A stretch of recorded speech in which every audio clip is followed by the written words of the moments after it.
우리 지난 시간에는 토타스크립투라 41번째 시간 마가복음 5장을 중심으로 거라사 광인의 이야기를 보았습니다. 제목은 자기의 몸을 해치고 있었더라 였습니다. 불신자는요, 자기의 몸을 해치는, 그것도 돌로 해치는 자입니다. 나 안 아파 하면서 끝까지 고집을 피우는 자입니다. 그러나 우리가 아까 기도할 때도 잠깐 언급했듯이 예수를 믿지 않는 자의 특징은 자기를 사랑하지 않는 거에 있어요. 왜냐하면 우리 예수님 말씀하신 것처럼 너의 자신을 사랑하는 것 같이 다른 사람을 사랑하라 했거든요. 그러니까 우리를 존중히 여기는 만큼 다른 사람도 존중히 여길 수 있어요. 그런데 예수께서 바다를 건너시는 그 사랑으로, 요청도 하지 않는데 먼저 찾아오시는 그 사랑으로 거라사 광야를 사로잡아 주셨습니다. 데가볼리, 데가는 데카열이라 그랬고요, 볼리는 폴리스라 그래요. 10개의 큰 마을에, 큰 도시에 여러 사람이 살고 있었지만 주님은 그 한 사람이 소중했어요. 사람들과 유리되어 있고 혼자 살며 아무의 관심도 받지 못하는 버려진 자, 주님은 그런 사람을 위해서 기꺼이 풍랑이는 바다를 건너셨습니다. 그게 바로 우리가 지난 주일 암송했어야 했던 요한일서 3장 1절의 내용이에요. 우리 한번 같이 암송해 봅시다. 보라, 시작. 보라, 아버지께서 어떠한 사랑을 우리에게 베푸사 하나님의 자녀라 일컬음을 받게 하셨는가. 우리가 그러하도다. 그러므로 세상이 우리를 알지 못함은 그를 알지 못함이라. 요한 1서 3장 1절 말씀. 어떠한 사랑을 우리에게 주사. 이거 이제 감탄문이죠. 거라사 광인이 받은 사랑보다 더 큰 사랑을 우리가 받았습니다. 주님은 우리에게 먼저 찾아오셔서 자기를 해하는 우리를 구원하셨고요, 정말 그곳을 떠나고 싶은데 데가볼리에 우리를 남겨놓으셔서 우리의 사명을 잘 감당하게 하셨고 지금도 함께 하시는 것입니다. 세상은 알지 못해요. 사람보다 돼지를 더 소중히 여깁니다. 기억해야 될 것은 예수님이 돼지떼를 바다에 빠뜨리신 게 아니에요. 그것은 끝까지 마귀의 바라기요 획책이었습니다. 데가볼리의 사람들은 대단한 일을 행하신 예수께 나와 경배하고 엎드리기보다는 그냥 떠나주기를 원해요. 세상은 그를 알지 못해요. 그러나 우리는 그런 사랑을 받았어요. 믿음은 모든 자들의 것이 아닙니다. 우리에게 이런 믿음 주신 하나님께 감사하면서 우리의 데가볼리에서 정말 맡겨주신 사명을 잘 감당하다가 마지막 날 오라 하실 때, 네 주님, 미련 없이 반응하고 주님 품에 안기는 우리 모두가 되기를 바라요. 오늘은 토타스크립투라 42번째 시간, 누가복음 1장 39절부터 56절을 중심으로 긍휼히 여기시고 기억하신 하나님이라는 제목을 가지고 여러분과 은혜를 나누기를 원합니다. 우리는 토타스크립투라 시리즈 하기 전에 누가복음 강해를 52회에 걸쳐서 마무리를 했습니다. 그런데도 우리가 누가복음을 크게 본문을 잡았기 때문에 여전히 살펴봐야 할 진리가 구석구석에 놓여 있어요. 저는 본래 본문을 1장, 그러니까 66절까지 잡아가지고 한 세 무명자의 노래를 좀 하고 싶었어요. 여러분, 누가복음은 다른 복음서 저자와 다르게 소외된 자, 약한 자에게 관심을 가지고 있어요. 그러니까 어린이들, 또 여인들, 사람들이 관심 갖지 않는 사람들. 왜냐하면 누가가 바로 그런 소외된 자거든요. 여러분, 그 사도행전과 누가복음을 기록한 누가의 직업이 뭐예요? 우리 바울이 그러죠. 어떤 누가가 나와 함께 있다 그래요? 의원 누가가. 고대 시대 때 의원은 종이 했어요. 그러니까 누가는 해방된 종이었을 가능성이 아주 높아요. 누가는 이렇게 연약한 자에게 임하시는 하나님의 은혜를 유독 많이 강조합니다. 그래서 우리가 오늘 봤던 마리아의 찬가, 이 마리아의 찬가를 매그니피카트라 그래요. 어떤 교회에서는 주기도 다음으로 가장 많이 언급하는 찬양이기도 하고요, 노래이기도 합니다. 10대 미혼모, 엄밀히 말하면 미혼모도 아니죠. 아버지를 알지 못하는, 사람들에게 지탄을 받을 수 있는 그러한 공경에 처한 한 10대 후반의 여인, 소외되고 남들이 관심 안 갖는 자죠. 그리고 시몬과 안나, 다 사람들이 눈여겨보지 않는 사람들입니다. 한 사람은 과부고 또 선지자고 그저 금식하고 기도하면서 성전을 오가는 자입니다. 그러나 하나님은 이러한 무명자들을 통하여 영광을 받으셨습니다. 누가복음에서는 계속 이런 무명자들이 나와요. 사람들이 이제 손가락질하고 부정한 자고 점성술이나 한다는 동방박사들, 그들도 사실은 이방인이요 무명자들이었습니다. 주님은 그런 자들을 통하여 영광을 받으시는 겁니다. 그런데 특별히 이제 56절까지만 이제 본문을 좀 줄여서 집중적으로 긍휼히 여기시고 기억하시는 하나님을 이 마리아의 찬가를 통해 좀 살펴보고 싶은 겁니다. 우리는 이 마리아의 찬가, 마그니피카트 또는 매그니피카트를 통해서 구원에 관한 핵심 교리를 대면하게 됩니다.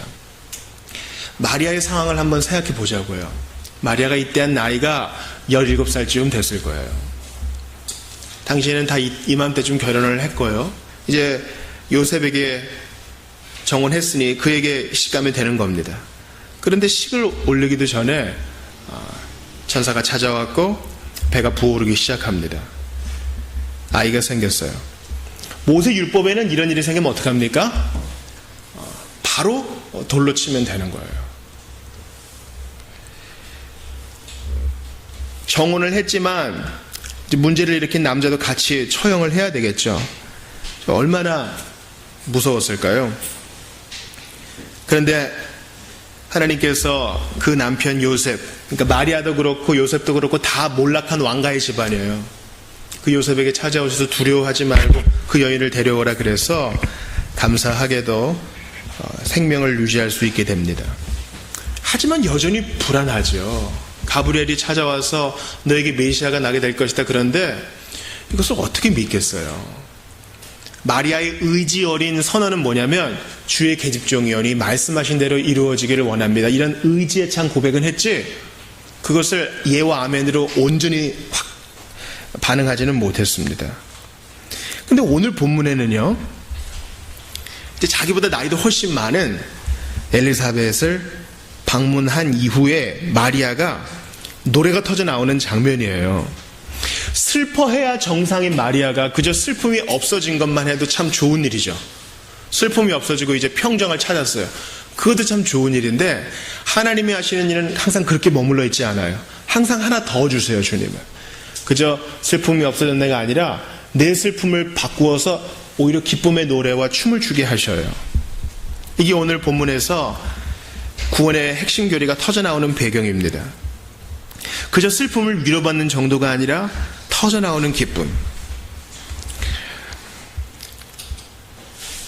여기에서 이제 몇몇 오해들을 좀 풀어야 되는데요. 이 마리아는 당시에 이제 마리아라는 이름이 너무 많았거든요. 마리아. 근데 이 마리아는 예수님의 육신의 어머니 마리아예요. 그런데 이제 어떤 교회에서는 이 마리아를 하나님의 어머니로 해서 예배당 들어가기 전에 반드시 이 상, 마리아의 상 앞에 기도를 하고 마리아에게 직접 기도를 하고 마리아에게 청혼을 하는 겁니다. 왜냐하면 아들한테는 엄마가 얘기하면 아들은 또 엄마 얘기를 들으니까요. 그래서 어떤 교회에서는 마리아의 무염시태, 그러니까 마리아는 우리와 같은 원죄를 갖지 않고 잉태되고 태어났다, 이런 교리를 얘기해요. 또 승천을 했다고도 얘기합니다. 그것은 옳지 않아요. 왜냐하면 오늘 본문에 47절을 보시겠어요? 47절만 한번 읽어봅시다. 시작. 내 마음이 하나님 내 구주를 기뻐하였으면. 네. 예, 우리 주의 성령의 도움으로 마리아가 잉태된 아이가 하나님이요 메시아라는 것을 고백하고 있어요. 무슨 구주라 그래요? 내 구주라 그러죠. 내 구주. 그러니까 마리아도 우리와 똑같이 구원받아야 할 죄인이라는 거예요. 누구의 중보자가 될 수도 없고 우리와 똑같은 구원받아야 할 모태에서부터 죄인이었습니다. 그러므로 마리아가 특별한 은혜를 받은 것은 사실이지만 그것이 모든 성도보다 위에 있으며 어떤 중보자의 기능을 행사한다 이런 말은 전혀 없어요. 또 하나, 마리아는 자기에게 임한 하나님의 능력이 참으로 크다는 것을 알고 있었어요. 오늘 본문의 51절 같이 읽어볼게요. 51절. 우리 중학교 1학년 밑에 우리 어린이들만 같이 읽어봅시다. 시작. 그의 발로 힘을 보이사 마음의 생각이 교만한 자들을 흩으셨고. 한나의 노래와 비슷하죠. 여기서 그는 하나님이겠고요. 팔은 뭐예요? 팔. 신인 동형론적 표현이에요. 하나님은 형태가 없으시고 몸이 없으시지만 우리와 그만큼 가까이 일하신다는 것을 표현하시기 위해서 이 성경이 문학적인 표현이에요. 근데 팔이라 하면요, 이거 전체를 가리키죠. 우리 주님이 애굽의 재앙을 내리실 때, 이 재앙을 내리실 때 주님의 손가락으로, 우리말 번역에는 주의 권능으로라고 되어 있지만 정확한 표현은 주의 손가락으로 하신 거예요. 이는 이제 주님이 하시는 일 중에 지극히 작은 일이란 거예요. 이 재앙을 내리신 건.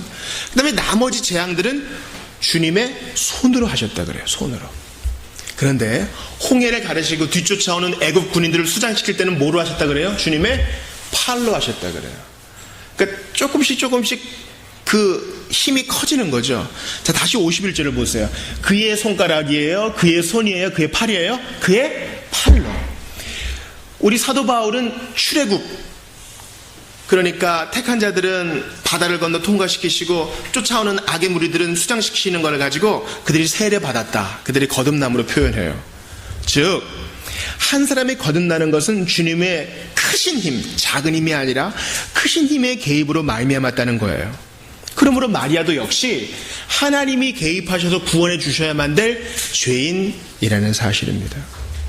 그러니까 우리가 받을 복과 같은 복을 받은 것이죠.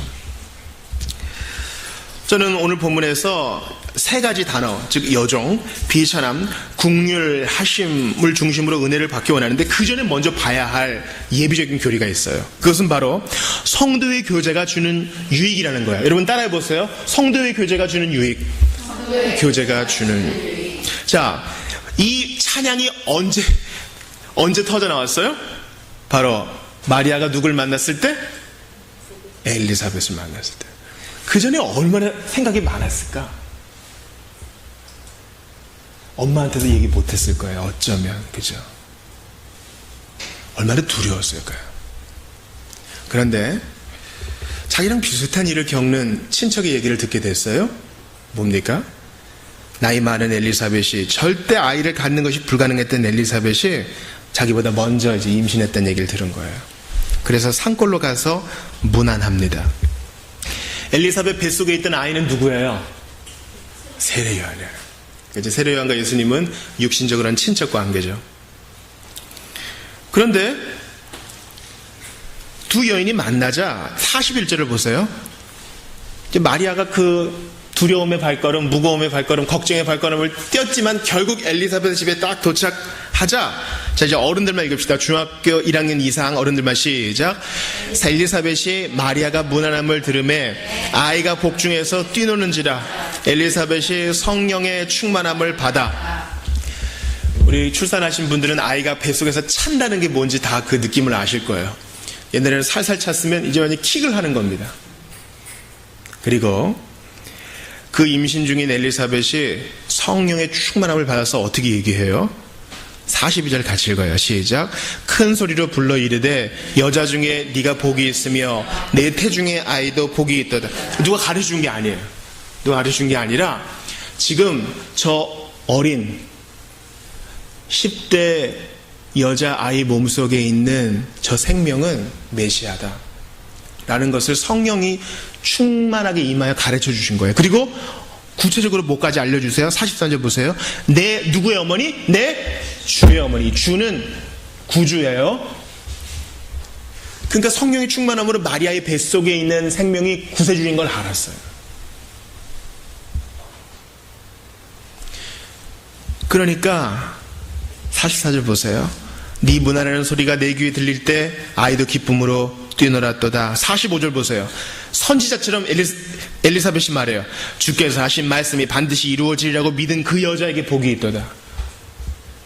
마리아야, 네가 참 두렵고 믿겨지지 않았지만 의지의 고백으로 주의 계집종이오니 말씀하신 대로 이루어지기를 원합니다. 그렇게 하는 마음으로 여기까지 왔구나. 너에게 그대로 될 줄 믿는다. 이게 바로 성도의 교제가 주는 유익이에요. 엘리사벳은 엘리사벳대로 얼마나 걱정이 많았겠어요. 이 몸으로 어떻게 아이를 잘 낳을 수 있을까? 그때는 무통분만도 없었을 테고, 그죠? 뭐 수술하는 것도 없었을 텐데 아이를 잘 낳을 수 있을까? 내가 환상을 본 것은 아닐까? 남편은 말을 못하고 있으니 이거 답답하구나. 마리아는 마리아대로 걱정이 많았을 거예요. 그런데 걱정 많은 성도가 주 안에서 만나자, 교제하자 기쁨이 터져 나오고, 마리아는 그전까지 닫혔던 말문이 터지면서 찬송이 터져 나와요. 이게 바로 성도의 교제가 주는 유익입니다. 잠언 27장 11절에 보니까 철이 철을 날카롭게 하는 것 같이 사람이 그의 친구의 얼굴을 빛나게 하느니라. 사람의 얼굴을 빛나게 하는 것은 뭐라고요? 사람이에요. 제가 지난주 주일 설교 때 말씀을 드렸습니다. 제 아무리 기술이 좋고 여러 가지 도구들이 있다 할지라도 가장 훌륭한 복음 전도의 도구는 서로 말이 통하고 위로할 수 있게 손을 뻗을 수 있는 살아있는 사람인 거예요. 사람과 사람이 만날 때 그저 화면으로 보는 게 아닙니다. 그저 통화만 하는 것이 아닙니다. 그저 소식만 전하는 게 아닙니다. 인격과 인격이 만날 때 비로소 예배가 회복되고 불신이 거두어지고요. 그전까지는 얼마나 두 여인데 불신의 구름이 공격해 왔겠어요. 그런데 그건 다 날아가고 이제 하나님만 보게 되고 성령이 충만하게 되는 거예요. 이것이 바로 가견적 교회의 유익입니다. 성도와 성도가 직접 만날 때 그제서야 불신이 사라집니다. 스펄전이 이렇게 말해요. 불신이라는 괴물을 몰아내기 위해 사력을 다해 싸워야 된다. 존 버니언이, 철로역정을 쓴 존 버니언이 그렇게 말했어요. 불신이란 옛날 사람들이 생각했던 것처럼 그 고양이가 9개의 목숨을 갖고 있다 그랬잖아요. 불신이란 그렇다. 그러므로 계속 죽이는 작업을 해야 된다. 불신을 몰아내기 위해서는 오늘 엘리사벳과 마리아가 만난 것처럼 인격과 인격의 만남이 있어야 돼요. 이것이 교회가 하는 중요한 일입니다. 시편 13편이 그것을 말해주고 있어요. 악한 자들이 잘 되네 거의 넘어질 뻔했어. 나 그때까지 헛되이 믿었구나. 그렇지, 별거 없었던 거였어. 사실은 아무것도 아닌 거였어. 그랬는데 성도 간의 교제, 성소에 들어갈 때야 해결을 보는 거예요. 성소에 딱 왔어요. 나보다 더 사정이 안 좋은 저 형제가 주님께 자신을 드리고 있네. 일찍이 절망했어야 될, 그죠? 시몬과 안나와 같은 사람들이 주님께 경배하며 금식하고 있네. 그리고 놀라운 고백이 나오죠. 하늘에서는 주밖에 누가 있으리요. 땅에서도 주 같은 자가 내게 없나이다. 하늘 위에 주님밖에 내가 사모할 자가 없습니다. 고백하게 되는 것입니다. 저는 오늘 본문 마리아의 창가를 통해서 첫 번째 여종이란 단어를 집중하고 싶습니다. 여종이란 단어가 여러분 오늘 본문에는 없지만 38절에 나와 있어요. 너무 중요한 표현이기 때문에 같이 읽을게요. 같이 크게 시작.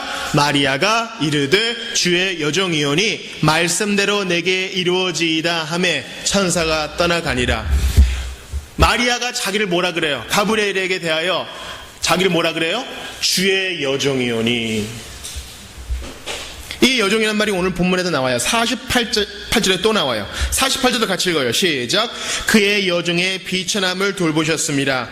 보라, 이제 후로는 만세의 날을 복이 있다 일컬으리로다. 여종은요 반드시 종이잖아요. 종의 반대말은 주인이 있다는 말이에요. 그죠? 이 말은 마리아가 하나님을 염두에 두고 있다는 말이요, 하나님 앞에서 자기를 낮추고 있다는 말입니다.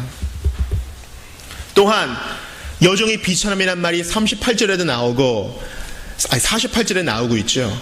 비천함. 마리아는 몰락한 다윗 왕가의 아주 연약한 후손이에요. 뭐 왕이고 뭐고 없어요. 지금 로마 식민지 하에서 헐떡이며 살고 있는 거예요.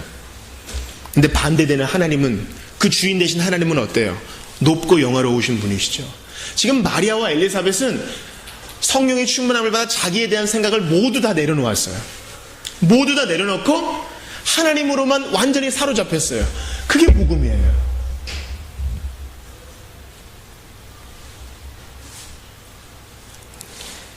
사람들이 많게 모이건 적게 모이건 성도들은 다 아픔을 가지고 옵니다.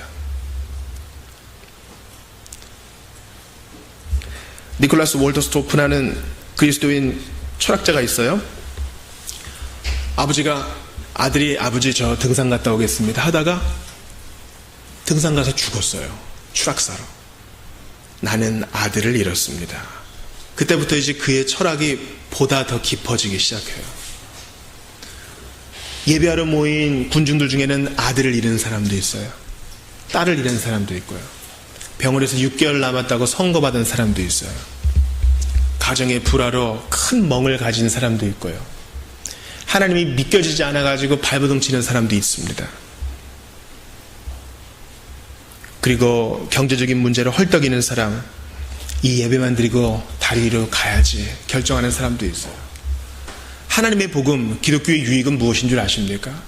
그런 사람들의 필요를 하나하나 다 채워주는 것이 아니라 1차적으로 바로 그 사람의 눈을 돌려 하나님으로 가득 차게 하는 것입니다. 하나님의 영광을 보게 하는 것입니다. 엘리사벳과 마리아는 더 이상 자신의 상황을 보지 않아요. 땅의 일은 하나도 안 바뀌었어요. 나이 많은 여자도 배가 불러오고요. 아빠가 누군지 모르고 너무 젊은 그 여자도 배가 불러오고 있어요. 걱정과 근심이 가득 있는데 성령으로 충만하게 되자 그 여종의 비천함을 돌아보신 주인 되신 하나님의 광대하심으로 사로잡혀가지고 노래가 터져나와요. 이게 바로 성도의 교제의 유익이요, 하나님께 사로잡힌 바 된 사람의 반응입니다. 여러분, 우리는요 너무나 누추하게 우리의 필요만 가지고 하나님께 나올 때가 많습니다. 너무나 누추하게 나한테 뭐 하나 주면 그 선물에만 관심이 있지, 그 선물을 주신 하나님의 손, 그 얼굴, 코람데오를 생각하지 않습니다. 코람데오는 하나님의 면전에서라는 뜻이에요. 우리가 예배 행위할 때 제일 처음 뭐 합니까? 어떤 기도해요? 주기도 하죠. 주기도는 하나의 샘플이에요. 이것을 뭐 주문처럼 반복하라는 게 아니라 그 형식과 그 순서를 준수하란 말이에요. 제일 처음 뭐가 나와요? 하늘에 계신 우리 아버지. 정확히 말하면 아버지, 하늘에 계신. 먼저 아버지를 떠올리는 것이 성도의 첫 번째 반응인 것입니다. 그렇지, 내가 이렇게 염려할 필요가 없지. 다 하늘에 계신 내 아버지의 손끝에서 나오는 건데 다 빵으로 주시겠지? 나 망하라고, 나 한번 당해보라고 주신 게 아니겠지? 게다가 그분은 하늘에 계시지. 이 땅에 있는 나를 돌아보시는 분이지. 이게 바로 마리아 찬가의 중요한 쟁점입니다. 두 번째 우리가 살펴봐야 될 어구는 바로 비천함입니다. 48절을 보세요. 여종의 비천함을 돌보셨습니다. 52절을 보세요. 권세 있는 자를 그 위에서 내리시었으며 비천한 자를 높이셨고. 당신은 마리아와 요셉뿐만 아니라 유대나라 전부가 다 비천함에 빠져 있었습니다. 천하고 낮은 거예요. 그러나 하나님은 이런 자들에게 찾아오셔서 이들을 높이십니다. 반면에 비천함과 반대되는 교만은 꺾으십니다. 52절 보세요. 권세 있는 자를 그 위에서 내리시셨으며. 51절도 보세요. 마음의 생각이 교만한 자들을 흩으셨고, 돈이 좀 있고 건강하고 자유가 좀 있다고 생각하고 명예가 있어서 사람들이 꾸벅꾸벅 하는 사람들은요, 그때뿐입니다. 악인의 형통함을 부러워하지 마라. 그들은 자기에게 임할 진노를 쌓고 있느니라. 하나님은 마음이 비천한 자들의 친구이니라. 누가복음은 계속 그것을 얘기하고 있잖아요. 그 아홉은 어디 있느냐? 오직 이방인이었던 문둥병자만 와가지고 예수님께 찬양을 돌리고 있어요. 바로 이것입니다. 여러분, 그 누가 생각했겠어요? 세상을 구원할 방법을 세상이 한번 고민하게 해보세요. 그럼 대표를 뽑겠죠. 공부 많이 한 사람, 좀 명예가 있는 사람, 지도자, 언론에 많이 나오는 사람, 신문 잡지에 나오는 사람, 실검에 많이 올라오는 사람, 뉴스 일면을 차지하는 사람, 그런 사람 뽑아가지고 대표자로 삼을 거 아니에요. 하나님의 방법은 그게 아니에요. 가장 비천하고 가장 나약한 것을 통해서 당신님의 영광을 이루셔요. 아니, 세상을 구하기 위해 오신 메시아가 고작 목수라니. 흙수저도 아니고요, 똥수저 아니에요. 당시 목수는요, 이렇게 로마의 기록을 보면 착출돼가지고 강제 노동으로도 쓰였다는 얘기가 있어요. 예수님은 분명히 공생애 전에 강제 노동에 쓰임 받으셨어요. 몸을 쓰는 사람. 너 선생님이 누구야? 학교 묻는 거죠. 학교 어디야? 누구 밑에서 배웠어? 바울이 난 가말리엘의 문화에서 배웠는데 넌 누구야? 그렇게 물어보는 사람이 있을 거예요.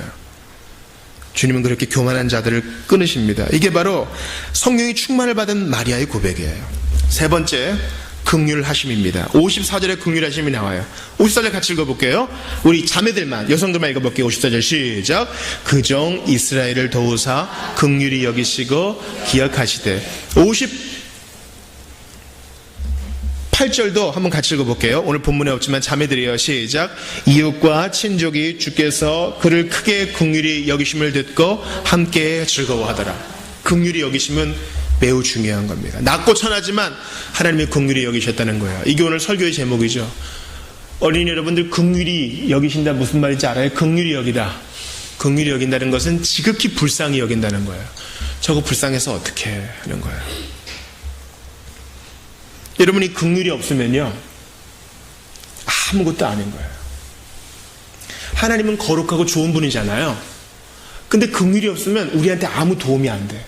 왜냐면 받을 만한 자에게 그 은혜가 가야 되는데 하나님이 불쌍히 안 여겨주면 우리가 받을 수가 없어요. 요즘 새벽에 이제 레위기 강해를 끝내고 역대상 들어가요. 계속 족보예요.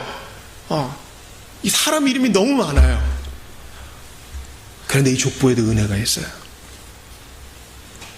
하나님께서 포로 귀환한 자들에게 족보, 그들의 실패한 역사, 성공한 역사도 있지만 실패한 역사를 쫙 펼쳐 보이시면서 봤니? 세월 흐르고 사람은 실패해도 나는 실패하지 않아. 나는 너희를 긍휼히 여기고야 말 거야 하는 거예요. 유다를 보세요. 유다. 첫째 아들은 하나님께 범죄해서 주님이 죽이셨어요. 둘째 아들은 이제 아들이 없는 형을 대신해서 형수랑 결혼을 했어요. 그게 당시 법이었습니다. 그런데 형수가 잠자리를 거부해요. 다른 데 설정하는 거예요. 하나님이 치셨어요. 유다가 이제 장꾀를 부립니다. 이 넷째 유다가. 그래서 자기 막내 아들 안 줘요. 아들 다 잃어버리겠다. 그래서 어떻게 됩니까? 며느리 다말과 유다 사이에서 그 사이에 뭐 여러 가지 일이 있죠. 유다는 창기인 줄 알고 다말에게 들어가고요. 이런 가문에서 예수님이 태어나셨어요. 하나님은 제대로 된 아이를 받지 못하고 남편을 받지 못한 이 연약한 자의 편이 되어주셨습니다. 야곱은 어때요? 그의 연약함과 서원 지키지 않으면 어때요? 그러나 주님은 그 실패를 딛고 계속 긍휼을 부으셨어요. 아브라함은 어때요? 2번이나 아내를 버리고 믿음이 연약해졌지만 하나님은 그를 버리지 않으셨어요. 노아, 술이 취한 노아와 그의 아버지의 하체를 가리지 않은 함은 어때요? 그럼에도 불구하고 주님은 택한 자들을 통하여 그 긍휼하심을 보이셨어요. 그 위로 올라가 봅시다. 가인은 어때요? 동생을 쳐 죽였습니다. 하나님의 긍휼하심은 끊어지지 않았어요. 아담과 하와는 어때요? 하나님의 선의를 배반하고 거짓말하고 책임을 전가합니다. 이스라엘의 역사를 보세요. 모세와 함께 이스라엘을 섬겼던 아론, 금송아지 만든 주역 아니에요? 그러나 주님의 긍휼하심은 끊어지지 않았어요. 주님은 그 비천한 자들을 오히려 긍휼히 여겨주셨어요. 사사들의 불충성을 보셔요. 사사기에 가장 많이 기록된 사사, 이 기록 뭐예요? 누구? 사사? 삼손. 삼손은 얼마나 연약해요. 사사가 공식적인 사사가 되어서 한 첫 번째 기록은 그가 여자를 보았다예요. 그게 뭐예요? 기분에 따라서. 그러나 주님의 긍휼은 끊어지지 않았어요. 다윗 보세요. 하나님 마음에 합한 사람이었지만 주님은 다윗과 언약을 맺으셨어요. 그의 넘어짐, 그의 타락, 그가 칠계를 어긴 거, 살인하고 거짓말을 한 거, 그럼에도 불구하고 주님은 회개하는 자에게 함께 하셨어요. 솔로몬을 보세요. 주님은 그에게 넘치는 은사를 주셨지만 솔로몬은 그것을 변개하여 여러 정략 결혼을 통하여 왕실을 더럽혔습니다. 왕국 분단 이후에 그나마 선했던 히스기야와 여호사밧과 요시야를 보세요. 히스기야는 어때요? 끝까지 마음 지키지 못해가지고 다 보여주고, 여호사밧은 어때요? 정략 결혼하고 아합 왕가와 결혼관계를 맺고, 요시야는 어때요? 하나님 말씀 안 듣고 괜히 나가서 용맹함을 뽐내다가 죽임을 당하죠. 어때요? 이런 족보가 세상 왕조에서는 야 그거 좀 빼라 하겠지만 주님은 그대로 남겨놓으셔요. 그 누추한 역사를. 왜요? 너희는 비천하고 실패했지? 그러나 나는 끝까지 너를 긍휼히 여길 거야. 하나님의 맹약입니다. 마리아는 이것을 흘끗 보았어요. 글림스라 그러죠. 살짝 보았어요. 그럼에도 이렇게 사로잡혀서 기쁨을 토해내고 있습니다. 여러분은 어때요? 그저 사는 게 사는 거고 신앙생활이 그저 그런 거고 아닙니다. 우리가 주님의 영광을 살짝 보기만 한다면 이와 같은 찬양이 터져 나오는 것입니다. 여러분, 이러한 마리아의 찬가의 중심 개념은 따라해 보세요. 경외, 두려워함. 오늘 주보 1면 봐요. 한번 우리 1면 봅시다. 1면 영어로 되어 있지만 한번 보세요. God's mercy, 하나님의 자비는 is on, 누구에게 있어요? Those who fear him, 그를 경외하는 자에게, 그를 두려워하는 자에게. From generation to generation, 세대가 지나고 사람들은 죽고 새로 태어나도 하나님을 경외하는 자에게는 이러한 마리아가 찬가를 부를 수밖에 없을 만한 은혜가 넘친다는 거예요. 오늘 보면 50절을 보세요. 긍휼하심이 두려워하는 자에게 대대로 이르는도다. 대대로 하나님을 경외하고 이 땅의 일들은 변하지 않았을지 몰라도 비천한 자를 높이시고 하나님을 기다리는 자를 높이시고 잘되는 자 부러워하지 않고 하나님을 끝까지 기다리는 자를 하나님은 마침내 높이신다는 거예요. 메시아가 태어남을 보세요. 그에게 사용된 사람들 보세요. 예수님이 12제자를 보세요. 다 비천한 사람들이라고요. 여러분, 제가 롯데월드 한번 가봤어요. 거기에 이제 휴게실이 있거든요. 인천공항도 마찬가지지만 거기 보면은 무슬림 기도하는 곳 딱 써져 있어요. 이제 외국인들이 많이 오니까. 단일 국가로 무슬림들이 제일 많은 나라 어디예요? 인도네시아. 1억 넘는 사람이 다 무슬림이에요. 이제 뒤집어 쓰고 다니는 사람들 많잖아요. 그래서 기도하는 곳이 얼마나 되나 이렇게 보니까 우리 예배당보다 넓어요. 그래서 이 김치찌개에 돼지고기 있어요. 콩 물어보고 먹는 무슬림들 상당히 젠틀하고 민주주의적이에요. 그런데 하루 5번 다 시간 되면 죄송해요 하고 딱 피고 납작 엎드립니다. 그들 기도하는 거 보셨어요? 너무너무 경건해요. 너무너무 경건하다고요. 꾸란 이거 보자. 꾸란은 내용이 작으니까 그걸 또 암송합니다. 여러분, 우리 기도할 때 우린 식기도 한다 그러잖아요. 하나님 땡큐. 너무나 빨라. 주님 마음을 아시니까. 주님 땡큐. 잊었네? 밥 먹다가도. 경건함의 차이에 있어서 우리가 보여줄 게 좀 있나요? 힌두교 나라 인도나 네팔 가보셨어요? 생선 팔고 하루에 몇천 원을 사는 사람들이 그 앞에 기도하려면 또 돈을 내야 돼요. 구우상 앞에 돈을 하려면. 그 돈을 내요. 그리고 정말 간절히 기도합니다. 종교성이 있어서요, 우리 기독교인은 그들은 다 거짓신에게 하는 거지만 우린 참신이신 하나님께 기도하는데 경건함을 보여주는 것에 있어서는 오히려 부족할지 몰라요. 사랑하는 여러분, 오늘 말씀을 정리합니다. 왜 이렇게 안 바뀝니까? 제가 하는 얘기가 아니라 남포교회를 섬기셨던 박영선 목사님이 한 얘기입니다. 하도 안 바뀌어서 자살까지 생각했다는 그분의 얘기가 귀에 쟁쟁합니다. 왜 안 바뀌는가? 밤새 그물을 내렸으나 얻은 것이 없습니다. 믿기 전보다 더 나빠지는 것 같습니다. 그러나 그럴 때 우리가 이 마리아의 찬가를 생각해야 돼요. 역전하시는 하나님, 비천한 자를 높이시는 하나님, 우리는 그분의 종이요 하나님이 처음에 모든 것을 맡기오니 아버지 되신 하나님이 우리 비천함의 긍휼함을 보여주시옵소서. 다시 거기로 돌아갈 때 우리는 다시 칭의와 성화의 은혜 가운데 거할 수 있는 겁니다. 하나님께 집중하지 않고 나에게 집중하면 아이고 내 인생은 이제 끝났다, 내 청춘은 다 끝났다, 내 꿈은 다 꺼져버렸다 이렇게 생각한다면 하나님께 집중하지 않으면 우리는 넘어질 수밖에 없습니다. 그러나 하나님께 사로잡혀서 우리 구주 예수 그리스도를 바라보고 주님을 끝까지 경외하기를 결단한 자에게 주님은 긍휼히 여기시고 끝까지 기억해 주실 것입니다. 날마다 우리의 짐을 져주시는 하나님은요, 한 비천한 여인에게 긍휼을 보이셨고 그녀를 기억하셔서 성육신의 신비를 드러내셨습니다. 모든 인간의 예상을 뛰어넘으시고 그의 비천을 뒤로 던지고 놀라움과 경의와 찬송과 감사와 두려움으로 반응하게 하셨습니다. 이러한 복을 받기 위하여 더욱더 하나님을 경외하시고 두려워하시고 주의 긍휼과 기억해 주시는 은혜를 만끽하는 우리 모두가 되기를 바랍니다. 우리 한번 같이 기도합시다. 주의 성령이 마리아와 엘리사벳을 사로잡으니까 갑자기 불러왔던 배가 꺼지고 다시 옛날로 돌아갔다, 그런 게 아니에요. 여러분, 하나님이 일하시는 방식은 우리의 눈을 들어 주님을 바라보게 하는 거예요. 그 영광에 사로잡히는 거, 영광에 사로잡히는 거.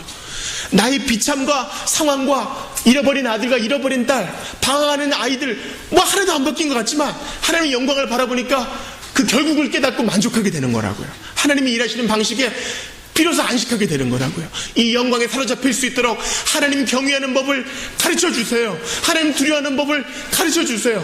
비천한 자를 높이시는 하나님, 자비를 베푸시는 하나님께 사로잡힐 수 있게 해주세요. 그게 필요합니다. 그래야 죽어도 영광되다 고백할 수 있지 않겠어요? 순교의 피를 흘려도 하나님만 영광 받으시면 족합니다.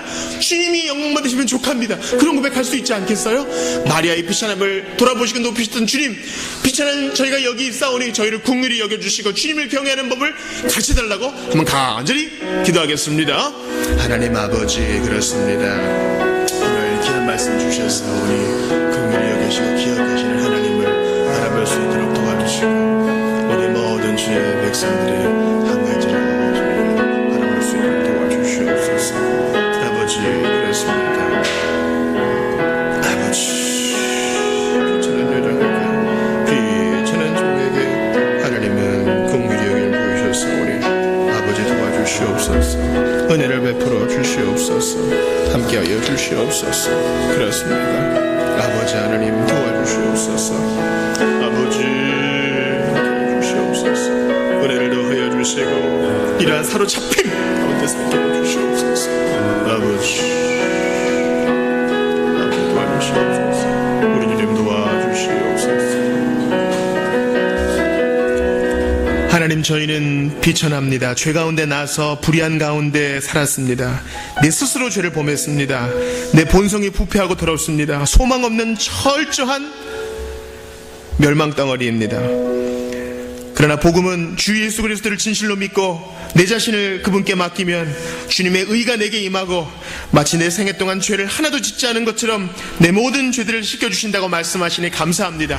비천한 종에게 긍휼하심을 보여주시는 역전의 하나님, 저희에게 하나님 경외하는 법을 가르쳐주시고 주의 영광에 사로잡혀서 이 땅의 일들은 변하지 않았을지라도 하나님 영광을 바라보고 즐거워하는 노래가 터져나오는 마리아와 같은 일들이 우리 안에 있어지게 하여 주시옵소서. 그 두려움을 바꾸어서 노래로 삼아주시고 우리의 이해 못한 현실을 뛰어넘을 수 있도록 오히려 주의 영광을 보여주시고 날마다 우리의 짐을 져주시는 주님을 바라볼 수 있도록 우리를 사로잡아 주시옵소서.